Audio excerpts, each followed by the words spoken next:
Monday night, Representative Alexandria Ocasio-Cortez officially decided not to run for the top Democrat seat on the House Oversight Committee.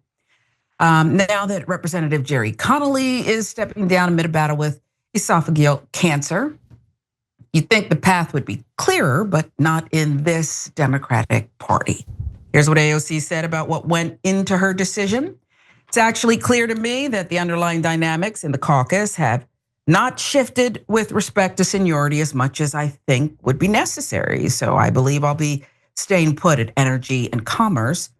AOC's explanation might sound diplomatic, but the message between the lines is unmistakable here. She is still, she's being blocked. Now, she already ran for this position last December, lost to Connolly, who is 75, in a 131-84 vote, and now she is backed off because the party's gatekeeping has not changed. AOC wouldn't say who she might support. She just made it clear that this race isn't really open, it is reserved. That's the only way to look at it, I think. 87-year-old Delegate Eleanor Holmes Norton briefly floated a run for the same oversight role, only to back out after discussions with leadership.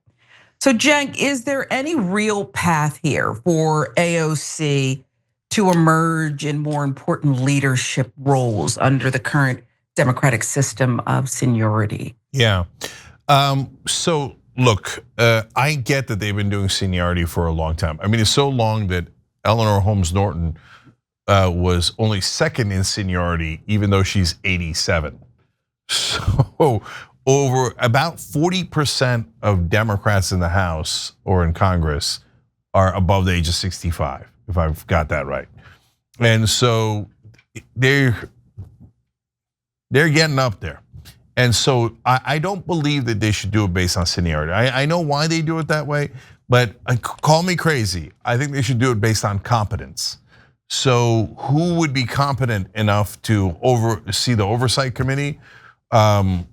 I think AOC would, I think Ro Khanna would, Jasmine Crockett would be an interesting choice, a bold choice, right? So, but going with the same old, the next guy up in line is Representative Lynch. He's 70 years old. Is Representative Lynch gonna fire up the troops and really hold Trump's feet to the fire? Forget firing up the troops. Are they actually going to be able to hold Trump accountable, especially if they win back Congress and can do investigations? I mean, from the old guard of the Democratic Party, I've seen almost nothing. No action, no nothing. So no, I don't have a lot of faith in that.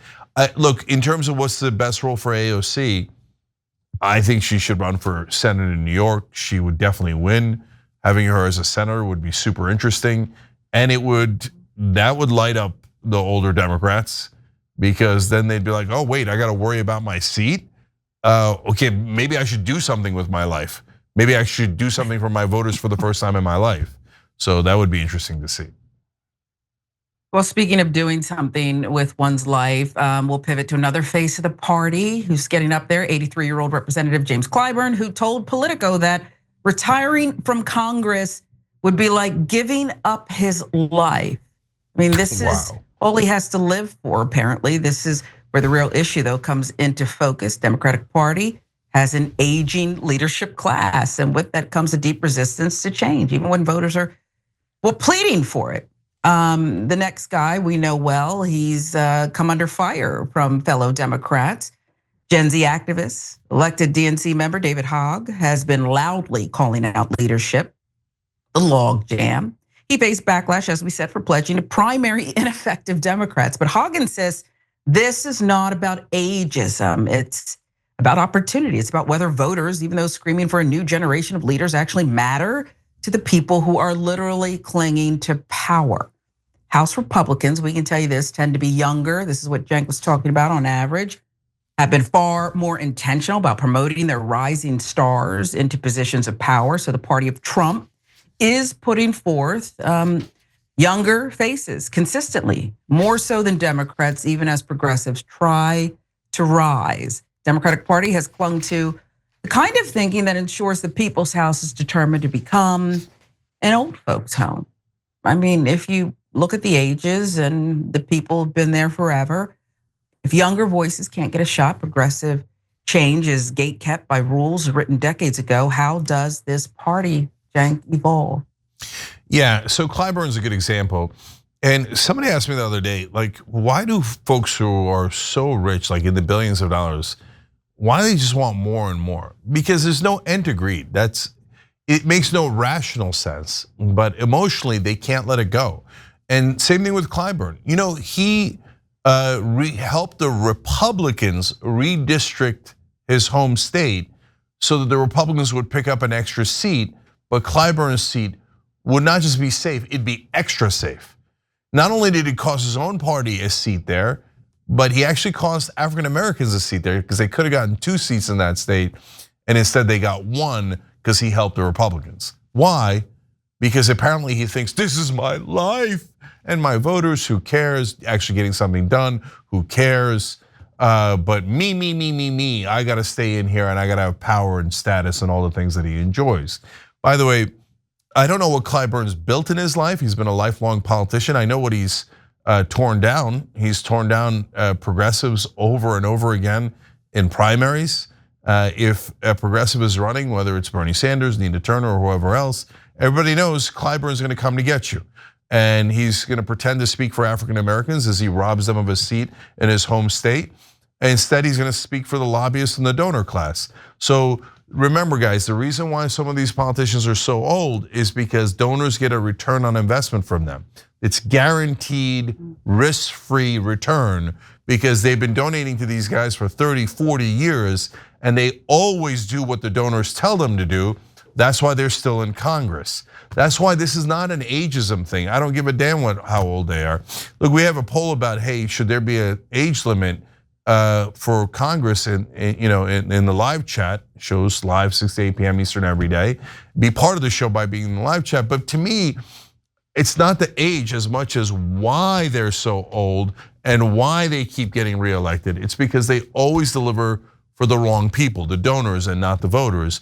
And that's the heart of the problem for the Democratic Party.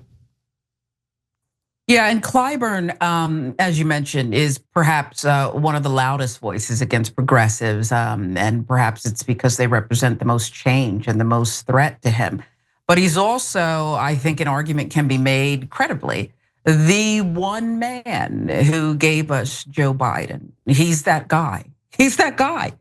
Remember what was going on in South Carolina, like that was gonna be it for Joe Biden until Clyburn stepped up and really put it on the line with his black constituents and resurrected that campaign. Yep, he said, basically he said black people should vote for Joe Biden and not Bernie Sanders. Why? Bernie Sanders has a terrific record on civil rights, as good as you could possibly hope for. But Clyburn doesn't care about that. Bernie doesn't have a good record with lobbyists. So Clyburn's like, oh no, we gotta get Biden. Biden will do anything for lobbyists and donors. So that's how that game was played. So I'm sick of that game. Everybody's sick of that game. What you get out of this show and what you won't get out of mainstream media or a lot of shows is telling you why things are happening. It isn't about their age. It's about the donors going back to them over and over again. That's the core of the problem. Every time you ring the bell below, an angel gets his wings. Totally not true, but it does keep you updated on our live shows.